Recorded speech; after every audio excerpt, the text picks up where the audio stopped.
What's up, guys? My name is Jake Thompson here with the Jump Professors, and today we have a very special guest. He is the best combo jumper in all of high school, but he's class of 2026, which is what makes him so unique. He's going to New Balance Indoor Nationals this year, and his name is Aiden Bryant. He also does volleyball, so we're going to be asking him some questions on how he got to where he's at, how volleyball played into track, and what his plans are for this season, how he's been doing.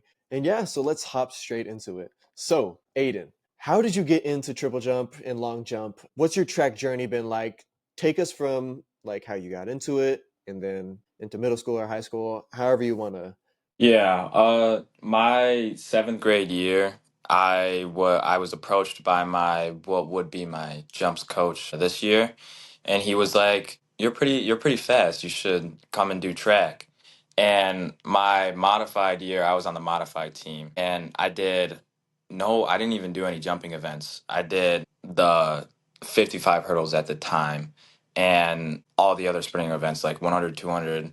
And it wasn't really until my eighth grade year that he was like, "You could be a jumper." Because there was this one practice, we were at the pits, and I was practicing with the varsity, and I came through, I jumped, and it wasn't a great jump in the grand scheme of things. But at the time, going to a small school and having a very not so great varsity team, he was like, "Wow, you could definitely be on our varsity team right now as an eighth grader."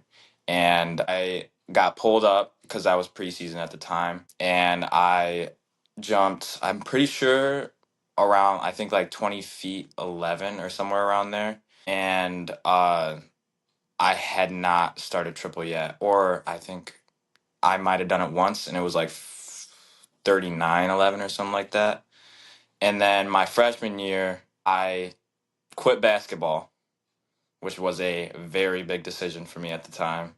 And I decided to do indoor, and that's where I first started seeing my success. I think I ended up jumping 22.4, and I broke the New York State record, a freshman record. And that's when I started really getting serious with triple and stuff like that. And I hit that 46.4, and last year hit 49. Wait, freshman year? Yeah. Shoot.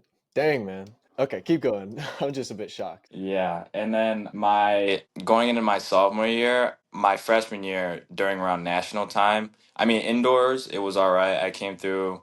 I think this was like one of the first times they introduced the like freshman nationals rising stars championship, or like it was like right after COVID. So there wasn't much competition, but I came in, I think I jumped like 21 mid, like 21.6, and I won that. But coming into outdoor, I was like trying to build off of that momentum in indoor, and then I unfortunately ended up getting injured with I think I tore I tore my right glute, which was a very confusing injury to deal with. Because like you would think, like me being like as like ignorant as I was back then, not knowing that the glute is such a big factor in how you jump, I was like, how did I even do that? So I came in just trying to heal from that, and I ended up being pretty much injured all of my freshman national season. So I came in my sophomore season, I was like,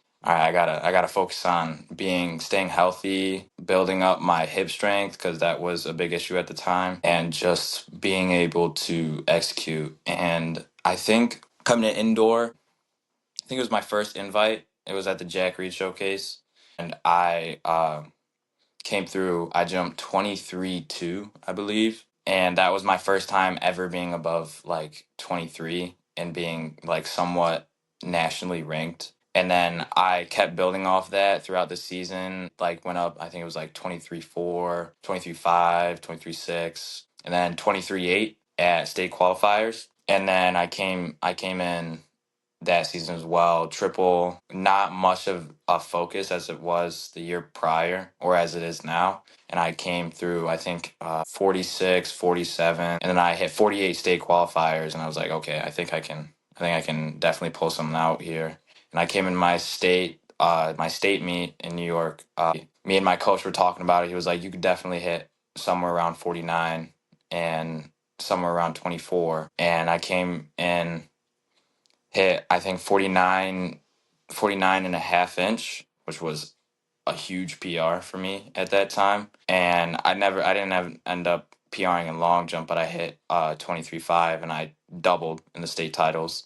And then coming to outdoor season, this is where I really like took off in long jump. I got, for me, since I'm in a small school, we don't have an indoor facility where I can train And in. just to clarify, this is the indoor season of this year, Sophomore year. sophomore year. Got it. Yes. My indoor season of my sophomore year, that's where I hit the 23.8 and 49.5 inch. And then indoor, I'm training on concrete indoors, not really on a track at all. And not even, I didn't even have a pit at the time to jump into. So coming in outdoor, I could work on my technique a lot more. And that soared my long jump up. I'm pretty sure I ended the season with 24.9 is my PR. And I didn't PR much, but by in triple, but that it wasn't the main focus that season. And I think I hit at New Balance Nationals of that season, I hit 49.4,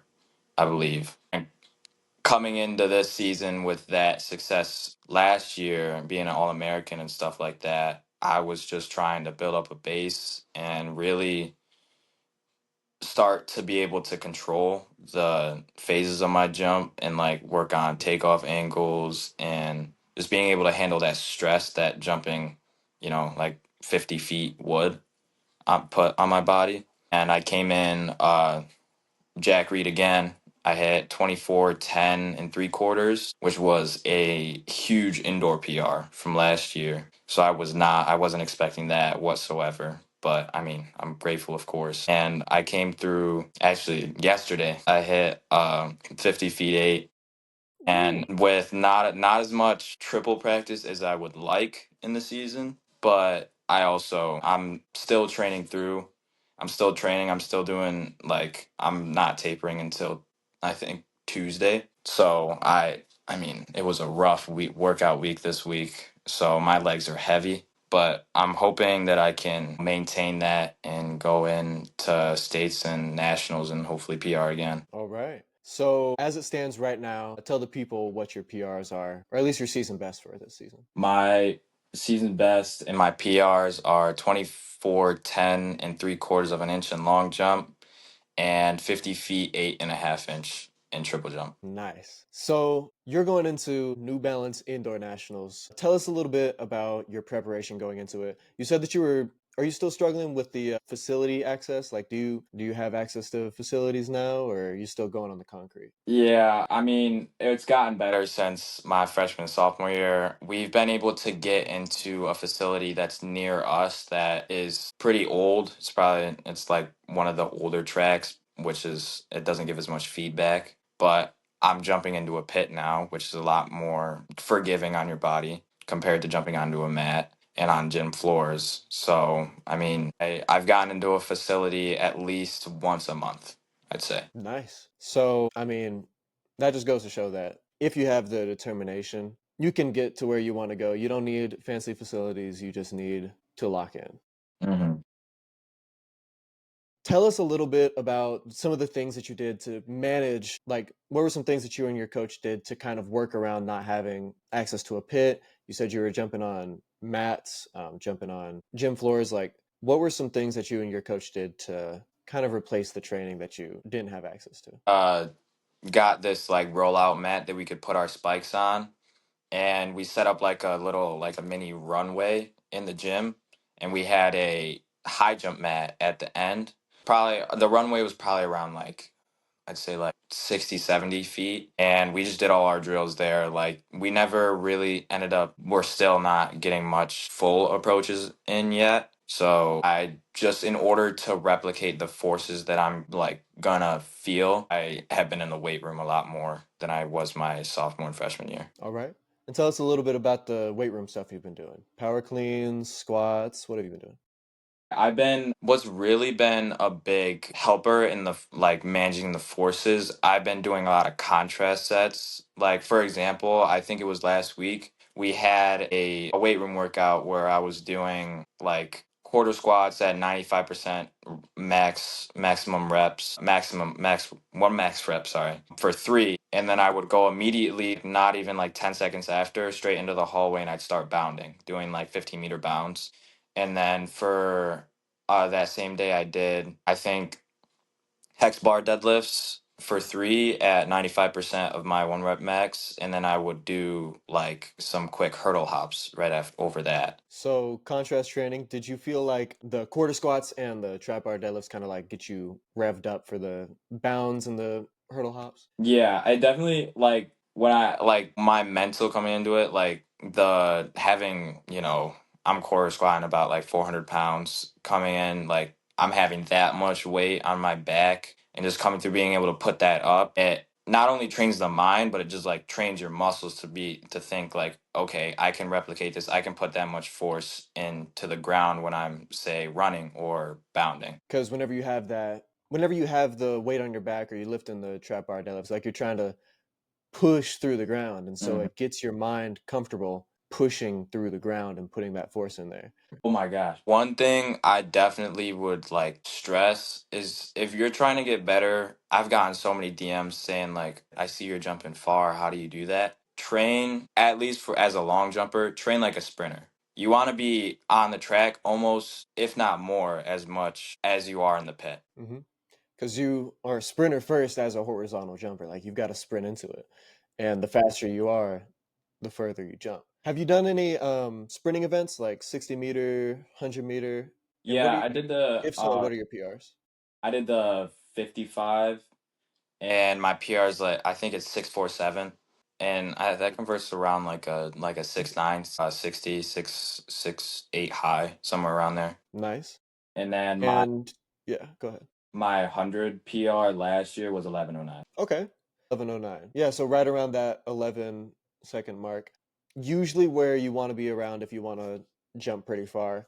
Yeah, if you feel like speed is your like biggest weakness in track and jumps, then you need to be on the track working your speed. Like Aiden said, like you're sprinter first, like you need to be on the track sprinting, emphasizing it as much as you are getting in the pit in your jumps. So what type of things would you do for sprints? Was it like 10-meter flies, accelerations? Was it longer stuff? So in order for me to explain this, I kind of gotta go through like my weekly training plan. I usually Mondays I start off with a speed endurance, not speed endurance, getting meters on my legs. So I'm around uh some workouts, for example, I would do like 100, 150, 200, 150, 100, like a ladder. And then the next day, I would have like a quick acceleration, like bounding drills and like some 30-meter accelerations, 20-meter accelerations. And then the day after, I'd be in the pits. And then Thursday, I'd come back, do some acceleration stuff, and just I do like six hits just to flush out my legs, get all the lactic out and stuff like that before competition. And then Fridays would usually be my competition day or Saturdays. Mm. So pretty like packed, like you're doing stuff on the track, plyometrics and sprinting every day. Yeah. Where does weight room come into that? Like what days do you usually get in the weight room? Usually my coach likes to emphasize the hard days being hard. So when we have a hard day on the track, we have a hard day in the weight room. Like for example, I did I think 6 150s at 95% one day, and then right after I'd go in have a like that contrast day or a heavy lifting day. And was that like a two-a-day type setup where you do track work in the morning and then stuff in the afternoon, or was that like right after? Right after. I think like my practice time is 3 to 5:45. So we get all that jam packed right into one day of practice. So your practices are like around 2.5 to 3 hours? Yeah, just around there. Okay, nice. Yeah, so pretty jam-packed every day. I like it. So you're definitely pushing the envelope in practice. Just to switch up the topic, so you said that you played basketball and you quit freshman year. You also play volleyball. Yeah. So give us a little insight into first your basketball experience and then we can get into your volleyball. Okay, yeah, basketball. I mean, I started doing that when I was around like 6 or 7. I was like a peewee. I used to just do like regular like Y games or like pick up games with kids other kids my age. And then my seventh grade year, I played modified, and then eighth grade year, I got moved up to the junior varsity team. And I was in love with the sport. I loved it, and I had a lot of fun. But then I realized that track, I have a lot more opportunities in my future in track. I was just overall a lot better than I was in basketball at track. And how tall are you? Of Yeah, sometimes like as a fellow 5'11" person, it's kind of hard whenever you don't have that height on you to really get to the next level. Now, this is kind of like my second passion, so I try to bring in as much as you can, as much dunking. Oh my gosh, I love it. Yeah, Yeah. yeah. I That's like my coach hates it, but whenever I have free time, I always get in. If there's a basketball, I always get in the gym. I get to start dunking. It's not only is it fun, it's just a great workout. It works your muscles to the bone if you do it a lot. So tell us what's in your bag. You got windmill, East Bay. Yeah, I can do a windmill. I can do a back scratcher. I can do a 360 back scratcher. I mean, I don't want to sound too cocky, but I really think you could name one, I could do it. Nice. And are you a 1 foot jumper or a 2 foot jumper? 2 foot. 2 foot jump. 2 foot jumper. That's what I've seen with a lot of track athletes is that they tend to be 2 foot jumpers rather than 1 foot, which is kind of interesting. But yeah, so have you ever officially tested your vert? Yes, I have. My maximum vertical is 47.5. Holy crap, dude. Yeah, you any dunk you can do if you have that level of vert. When did you test? Freshman year. I haven't tested it since. And was that on a Vertec? Yeah. No, no, it was on Vertec. It was like 46 and a half. And Mhm. then on the I don't know what it's called. It's like a little pad, the electronic one that measured the time in the air. Yeah, I measured the 47 and a half with that one. Usually the Vertec is going to be a little bit lower than the pad. Mhm. So, yeah, I mean, that makes sense. I've seen some of your jumps on the volleyball court, and it's pretty insane. Yeah. So, tell us a little bit about that. So, how did you get into volleyball? What's been your experience with it? Do you think that it's helped you with track? And yeah, give us a little bit Yeah, of insight into that. my seventh grade year, same thing with track. I got pulled by the coach, pulled out of either class or seen in the hallways, and he was like, "Yeah, you should come play volleyball." And I came in my modified year. I mean, I would say that my talent came in a little bit later than others. So I wasn't seeing much, like I wasn't jumping as high as I am now, of course. But my seventh grade year, I was starting on the modified team. Then my eighth grade year, I got pulled up to varsity, and I played that year. I didn't get much playing time, but then my freshman year, I came in and I was a starter, and I had the most kills on the team, most swings. We won. I think our like region or like our area, we won that. And then my sophomore year, we came in and then we won our regionals, and I had the most. I think it was one of the. It was up there, but I think it was the most kills in like my area uh per game. And then this year I came in and we won our sectional title, which is our regional title. And I think I had somewhere around 300 kills on 500 swings.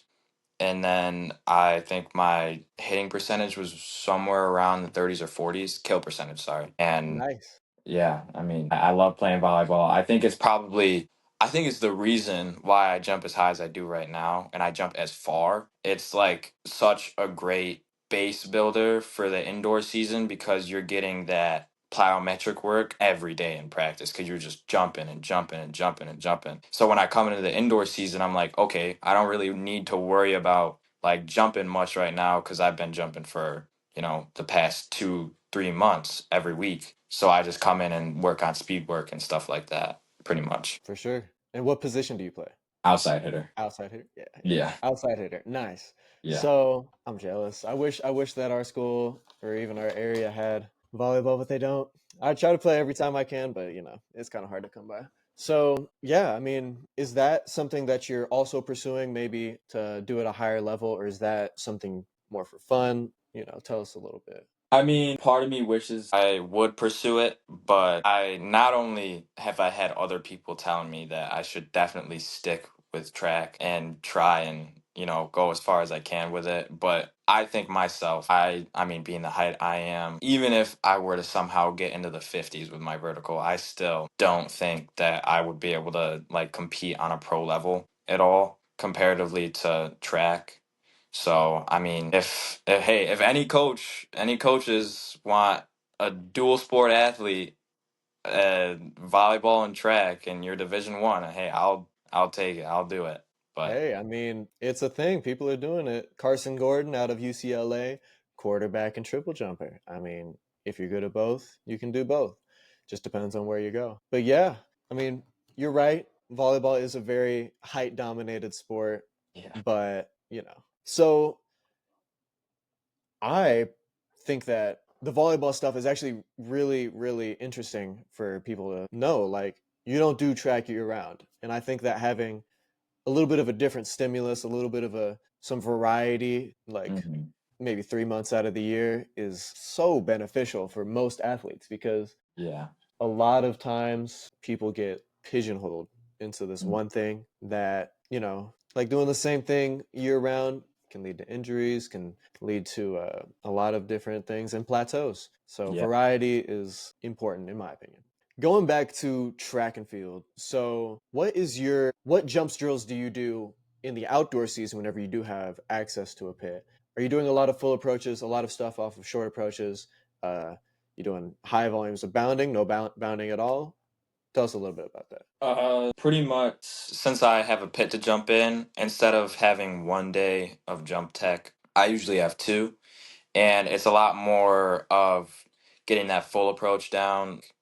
For example, I would have a day where I both long and triple go to an 8 step, or well, 8 step, it would be 16 steps total. And just really, if I'm having a day like that, I would start off with like some takeoff drills, like accelerations just to get my muscles firing and my like central nervous system fired up pretty much. Like some drills that I think are really great are like box jump drills. When you have like an elevated like surface to take off of, or like a springboard or something like that, it allows you to really work on your fundamental techniques of like not only in air but landing, because I think that's one of the most important issues that I had was my landing was awful, and that took like inches if not feet off of my jumps. So I definitely like to work on that, do some landing drills and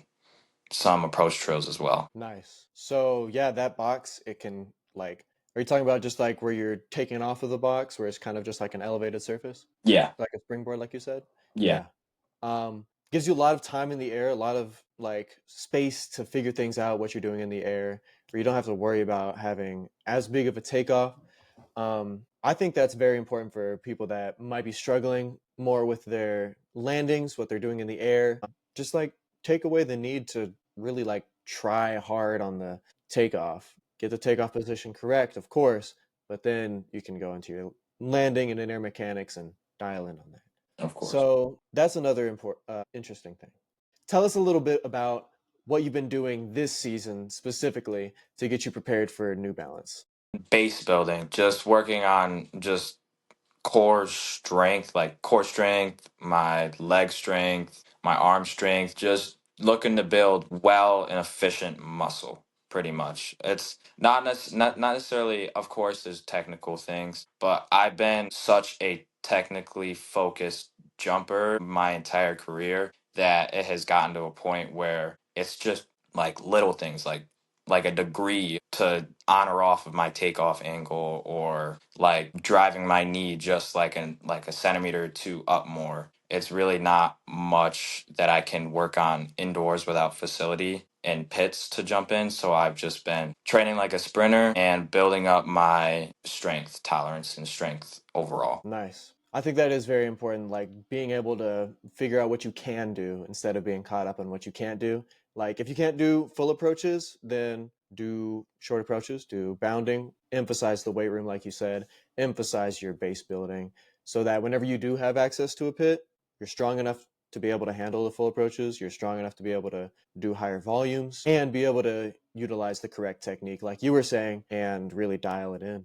Hmm. So there's a lot of high school jumpers that would really love to be where you're at right now. Tell them a little bit of advice on how they can possibly get to where you're at right now. I mean, the one thing I would say as motivation is if I can do it, like almost anybody can do what I'm doing as long as they put in the right work and the right amount of like ambition. You gotta stay focused. Like even if it's in the off season, you gotta take the off season as an off season and be true, not like not taking anything too serious, of course. Like you wanna be able to have a little bit of leeway, have fun, of course, but you gotta really stay focused. You gotta, in practices, when you're like, I don't know if I wanna do this, I think I'm just gonna go through the motions. You want everything to be focused. You wanna have effort. You want, say you're doing A skips or B skips, you wanna be focusing, having that mental image of what an A skip should be look like, what a B skip should look like. I mean, of course, it's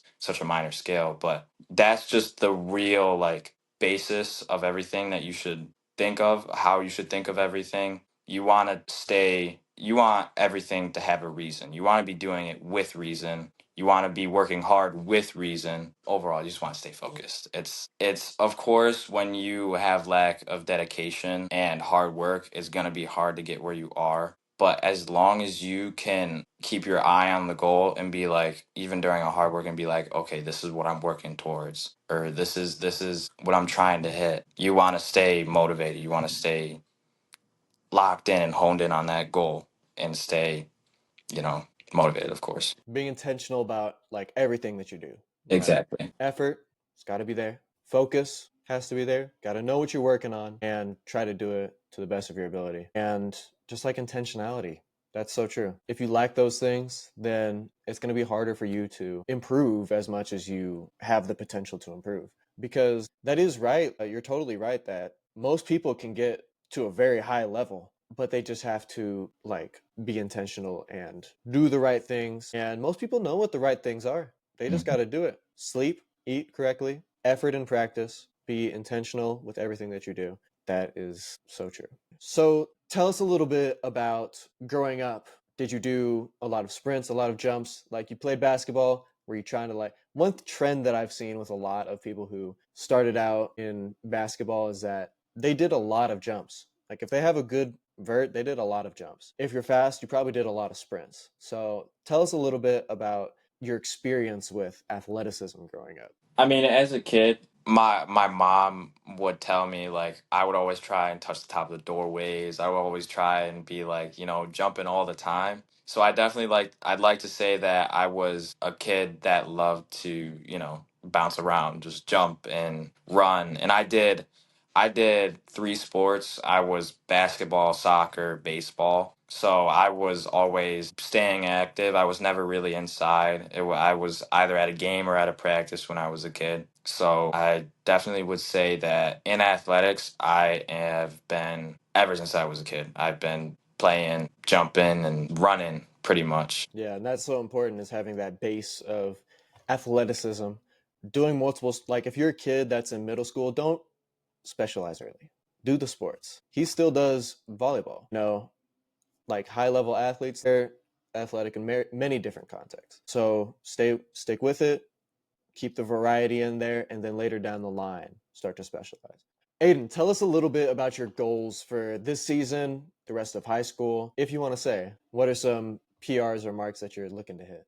I mean, at the start of the season, my goals were to hit what I've hit now in outdoor. So, I mean, Got to readjust. I know. I talked with my coach actually. It was yesterday, and he was like, What are you trying to? What are you looking for now?" He has his goals for me, of course, but I mean, I never knew what my goal was. So I had been thinking about it. I want to hit somewhere around 51 to like maybe even 52. I mean, I've hit 50, high 50 off of a 12 step, sorry. And I haven't my full approach is 18 steps. So I don't know what exactly I could hit, but I definitely want to say that at least this year I want to hit somewhere around 51, 52. And in my senior year, I want to try, it depends on how I progress. Like if I do hit that goal, if I hit 51, 52, maybe even 52 mid, I want to try and go for Carson's record. That's like the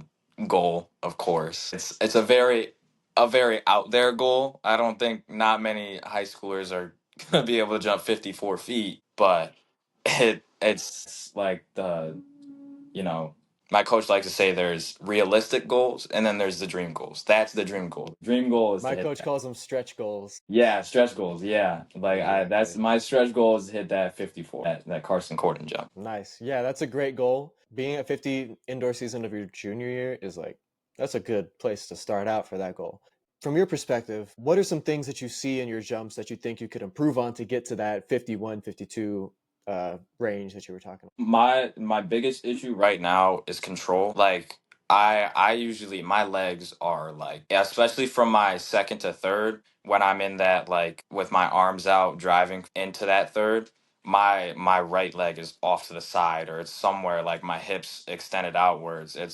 It's a really big issue that kills my last phase. So I'm just trying to maintain control throughout all of my phases pretty much. It is really hard to stay balanced, especially coming out of that hop landing. Yeah. Like if you hit it wrong, it can like send you flying all different directions. So, I mean, that's the hardest part of the triple jump is that hop landing.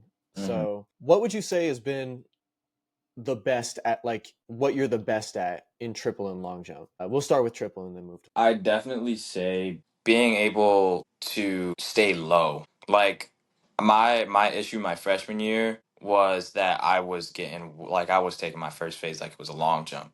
That you do not want to do that. That is like probably one of the worst ways you could triple jump. What And goes up must come down. You got to land off of that. exactly. It's too much, way too much force. And I've been able to, of course, as I matured as an athlete, I have been able to handle those forces. Like it may look like I'm getting up pretty high, but it's comparatively to when I was a freshman and the things that I could handle, I couldn't handle. I've been able to maintain like level and equal phases throughout my jump. That's Yeah, and probably one of that's the strengths. that's really important is that like having a high hop or something like a high jump is very detrimental because you lose speed, you got to come down and it's going to hurt probably. Or you're just going to like have a tiny short step phase and then lose out in distance. Triple jump is like skipping a rock. You got to maintain the speed and just like stay low and flat and carry the speed with you throughout the whole jump. So I think that's an important lesson for a lot of jumpers to learn. I see so many just go straight up into the air and then no Yeah. second phase. You gotta chill, Hmm. chill. This is not a first phase competition. You gotta go triple jump, not one jump.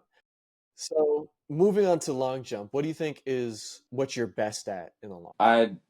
I'd probably say definitely my height. Like being able in long jump to, of course, it's just like triple jump. You don't want to go up too high because then you're killing your horizontal momentum. But you also don't want to go too low because then you're not going to have enough time in the air. So I'd like to say that maintaining that like angle, like that nice in the middle angle of getting as much horizontal and vertical displacement as much as possible in long.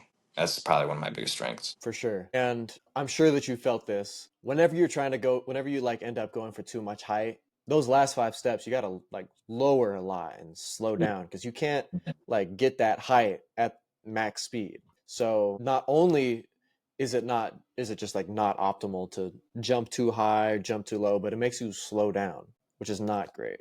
Yeah. So, how would you describe how it feels to hit your PR long jump? How did it feel? It felt like that's why I think I could definitely hit a lot more. It didn't feel like that great of a jump. It felt like I definitely could have maximized a lot more on not only my height but my speed. But comparatively to my other jumps, it felt like I mean, they're like put it in perspective, it felt like I was flying. It felt like I was definitely. It felt like I was in the air for a decent amount of time, and when I got up, I was like, whew. that was a decent jump for sure. It was definitely it was an amazing experience, of course. Nice. Yeah, and that's the interesting thing with a lot of PR jumps is like you always want more, you know. Hmm. But that's also kind of like the paradoxical thing is sometimes I've heard somebody describe that the faster you're going, the slower it feels. Yes, Like exactly.